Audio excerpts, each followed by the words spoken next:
basically told our clerk, without saying it to her, but said it to some of our citizens, it's going up because your locations don't meet our requirements. So they did their due diligence, which is basically, that is their due diligence to us.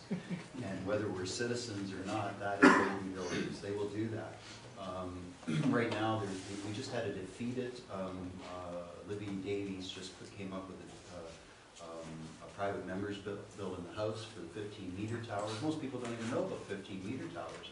Go to the city Stratford. City Stratford's probably going to put them up on every corner because what's his name, Matheson, you know, he's Mr. Communications, and you know, they're the tuned-in city down there in Stratford, my hometown. And these 15-meter towers don't have to have any hearings. Wouldn't matter if you had a protocol; they can go up anywhere. I think what the deputy's talking about is a simple fact that when the tower started, our member of parliament was caught with his pants down. That's the fact. He was caught with his pants down after knowing all the information ever since last June. And I'll be very blunt about this. I've said it to the people who are advocating against these towers. I personally have not gone and dealt with them in any way other than through this council and our resolutions. I don't believe that's correct. That's your job to do, Mr. Mayor, and I think we communicated with Bev very well. I personally believe that Bev had some allies on the Hill that weren't taken advantage of, and he did not. When we asked to negotiate with him, I don't think Bev got behind us in terms of that, because Carol got the information about that tower going up after the fact. And once it was after the fact, it was no different than what Bell did in Grand Bend, in South Coast. They had to go by our protocol, but what did they do? Bell Canada said, I'm going to use an exemption because there was an existing tower there. So they used an exemption, didn't have to go by our protocol, et cetera, et cetera. Again, they communicated with their normal way of communicating. And whether we advocate for people or not, and I personally do not believe our council is the place, we're not advocates.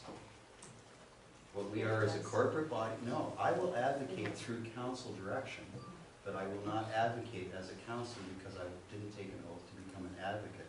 That's what we have external groups for. They advocate and we support. But we support through resolution. And where I'm going to go back to is my original point. This council from day one since June has been unanimous in their support of the advocation for health risk and less health risk on electromagnetism. That's a fact. Just look at our resolutions. Does anybody remember the fact that the first resolution we passed said a white zone?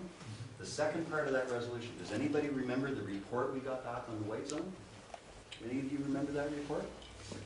No, because we didn't get one, did we? That's a fact. So, here we are with the beige zone, which I agreed with in terms of the deputy. The beige zone still is outside of our jurisdiction, right? We're getting a report here saying that it's outside of our jurisdiction. I don't want to create false hopes, but I think the only point that really is salient that the deputy mayor is talking about is the fact we never investigated to the point of can we and try to change law for the purposes of the health and safety of our people. What we did is we put our points forward. And if the beige zone is a way of forwarding that agenda, I would agree with it in terms of that. But in terms of it being emergent, the only emergent issue as far as I was concerned a month ago was telling Bev Shipley to try to get a cease and desist order. That was emergent. We did because we did that. The rest of this, in terms of emergent, it may be emergent in terms of we're not getting the report quick enough and, you know, or timely maybe is the term. But I think in terms of going through the process, I think we should go through the process and make sure, just like we did in June, that we had all the information on the table before we make a decision to go forward. That's my personal opinion on that. Well, that's what this report says. There'll be another report on March 4th. Okay. More information, if it not. I guess the motion's on the floor that we want a letter ready to go out, a survey of the people.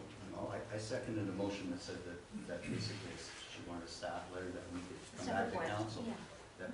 Come back to council, but That's right. that we would approve then to go to, That's right. to the people.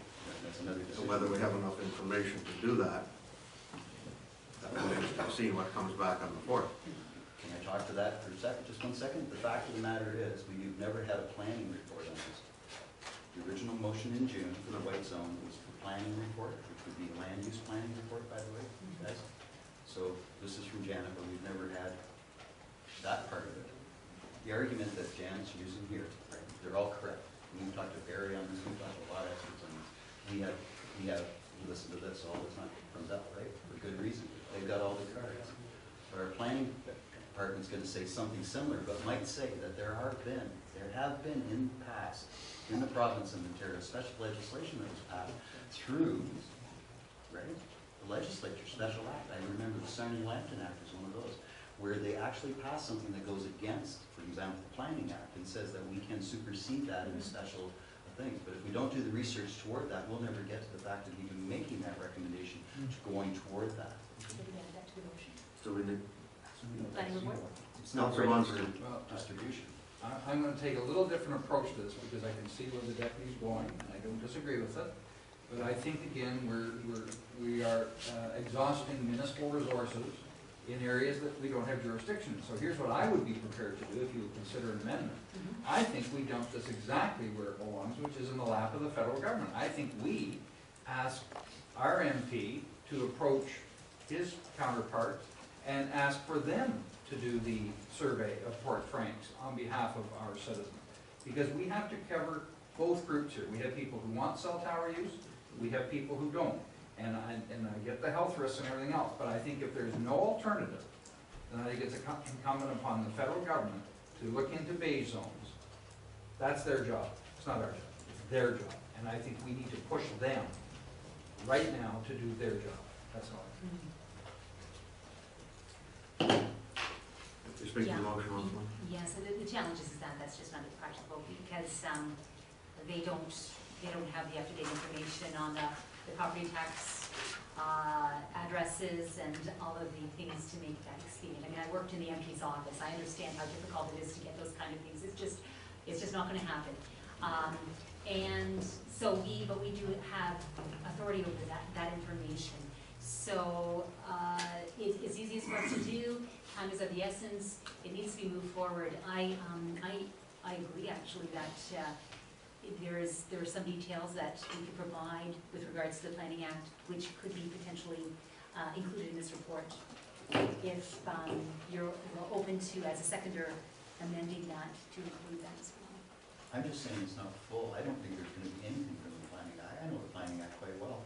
We don't have any jurisdiction. That's why we didn't get, by the way, my facetious comment about the white zone was, why we didn't get a planning report? Any guesses, guys?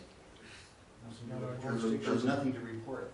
So if we didn't have jurisdiction, why did you bring that motion in the first place, John? The point is that To we're follow making that efforts. agenda back We're in June. making- What we're you're doing making right now, I'm efforts. doing in June. I know, but we're making efforts to try to demonstrate to the people we have authority and influence that we should be using, right? I And agree. and so why not get this? Clarify. I guess my point would be, is the idea of this beige zone to stop the tower? Or should we be more proactive in finding out maybe a planning report to identify other areas in the municipality where there is no cell phone tower, so that we could go ahead and do this in a proper manner, identify an area, do it ahead of time before Bell comes in, versus doing it after the fact. That's why June was sailing. Yeah. It's possible. I have a clarification issue. Councillor Underwood has his hand up first. Okay, go ahead. Yeah, okay, so, but that brings us right back to the very basis of whose jurisdiction is it? Yeah. Right. So if we're gonna be talking about that and identifying other areas, I'm sure that the MP has mailed out information on everybody within his riding. All right, this isn't just the Lambton Shores issue, is what you're saying. This is something, okay, we care about our residents, absolutely, but that ship has sailed. And quite honestly, even if we come out and we say this particular community within Lambton Shores doesn't want it because we have 75%, are they still going to listen to it? Because they don't have to, from what I've seen so far, because it's not our jurisdiction. Now, Councillor Bonesteel, I doubt they'll do much with it, but I think it's important that it goes to the level of government that has the ability to change stuff. And I understand what you're saying for advocacy and everything for the people, but it's a case of we're going to spend huge amounts of resources and time and effort, and ultimately going to be disappointing our residents, filling them with hope when we're doing something we don't even have the right to do under the legislation because it's not our jurisdiction. Can I ask clarification? Please. I understand what you're doing, and I support it. I guess I'm asking the motivation of this. If you're taking this information, we're using municipal resources and determining the amount of information.